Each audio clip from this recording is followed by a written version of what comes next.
Yorana Ka'oha. My name is Emilie Donaldson. I'm here to talk about mobilizing artifacts. Can Marquesan heritage be digitized?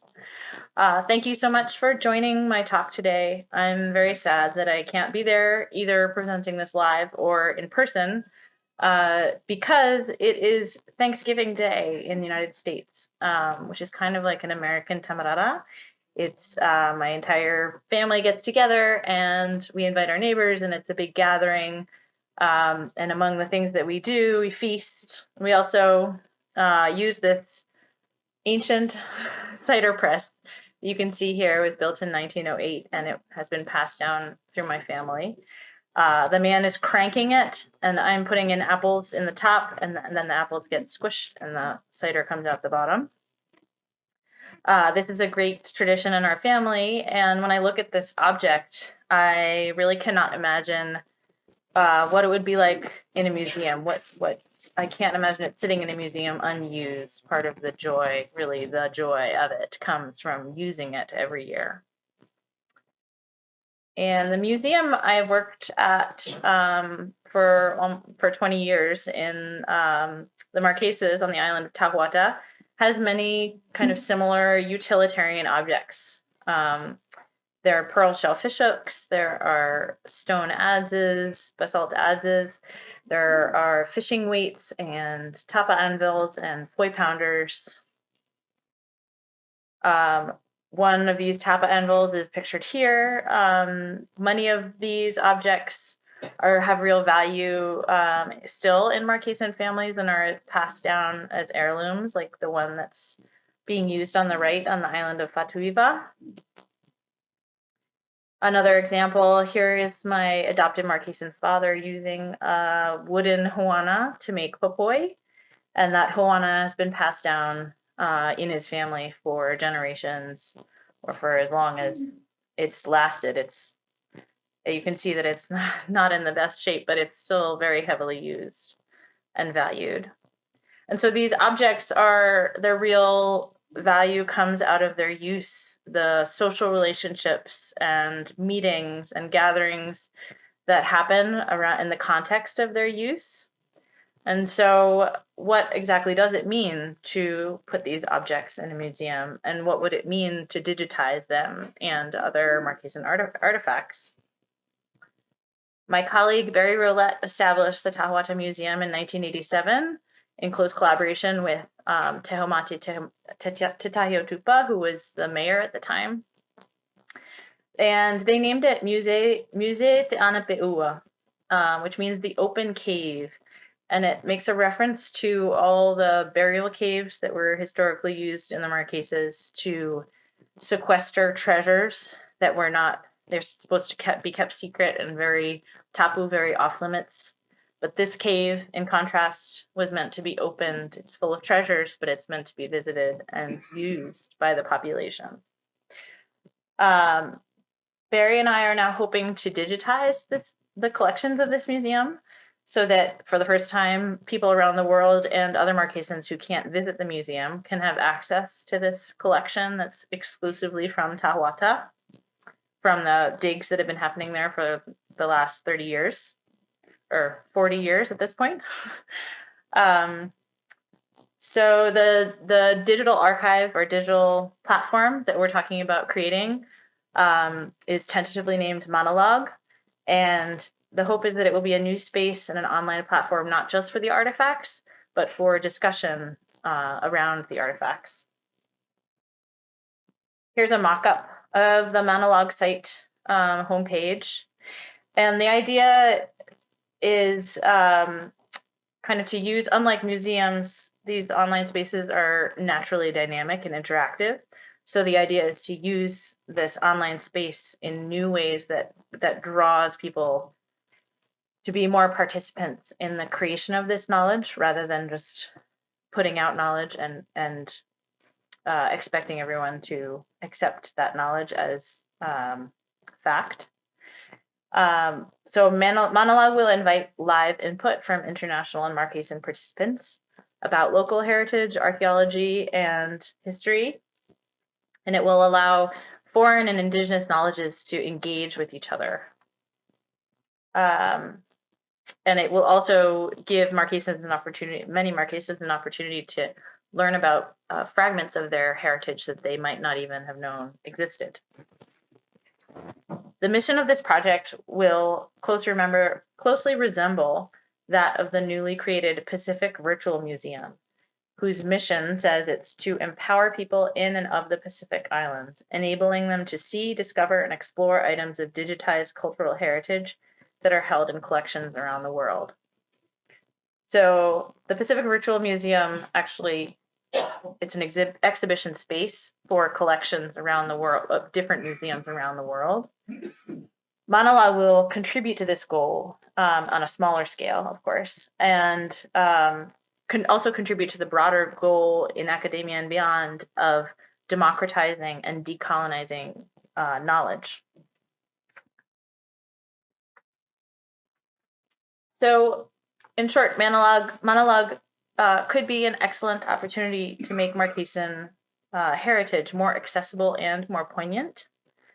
But what would it actually mean to digitize these objects? I worry, given our experience with the museum, that this online space as well might become more of a resource for foreigners than for Marquesans. So at the Little Museum in Tahuata, we have constantly tried to get the community involved. We have invited students in to do games and exercises with artifacts. We constantly invite people to come and visit. But really, it's a quite Western museum with artifacts behind glass. Most of the artifacts are behind glass. The museum is kept locked unless someone comes to the mayor's office and asks specifically for the key. And so often what happens is there are children hanging out outside the window looking in. But a lot of Marquesans don't actually go there and don't know all that much about what's there often. So from a Marquesan perspective, a lot of those objects in the museum are kind of lonely and unused and uninteresting. And in some cases, the artifacts there are also potentially dangerous. Some of the artifacts, including this double tiki, were put there specifically because they were believed to potentially have some dangerous mana in them that families and households didn't really want interfering, so they donated them to the museum. So these same issues of interest and access have been key challenges for ongoing projects to digitize heritage around the world, Indigenous heritage around the world. The Pacific Virtual Museum notes how we hope that this site will serve as a bridge between the authority of institutions who often hold and preserve these items and records and the mana and kawa of the people of the Pacific. But despite the best efforts to the contrary, online spaces often risk perpetuating the kind of power imbalances explored by Michel Foucault, who cautioned that knowledge is not made for understanding, it is made for cutting. So this is a form of cutting that deepens colonial wounds, sharpens inequalities, and inflicts harm, particularly in cases where access to power and resources are asymmetrical. The production and circulation of knowledge can reflect this imbalance. So I suggest using Foucault's genealogy of knowledge as a guide in efforts to digitize indigenous heritage. And in particular, to pay attention to the power of multiple knowledges, technological knowledge, knowledge as secret, knowledge as wealth, and knowledge as autonomy. So, for example, one of the ways to help bring Marquesan artifacts to life is to tell the stories about their use, to talk about the spirits that have been rumored to inhabit them, to remember different aspects of the past in the context of looking at these objects, and to talk about how they were found.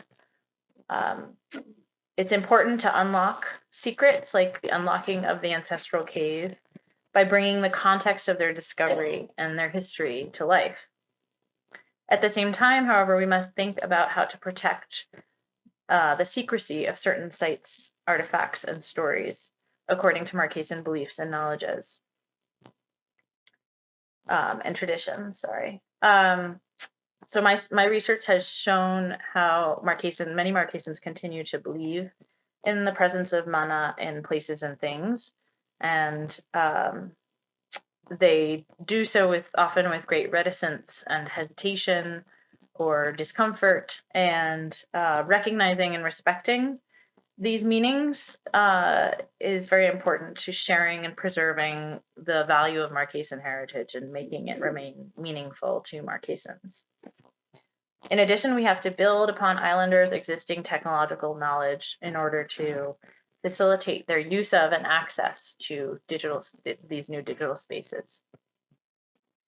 So Manala will pursue these goals specifically by, in the field of multiple knowledges, by featuring 3 languages, Marquesan, French, and English, by engaging diverse perspectives and knowledges on both material and immaterial heritage. In terms of technological knowledge, it will prioritize smartphone use, access, and connectivity to social media.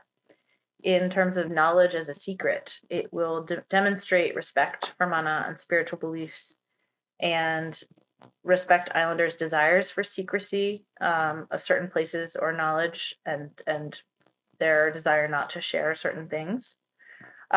In terms of knowledge as wealth, in actively promoting the value of this knowledge for artists, educators, students, and elders.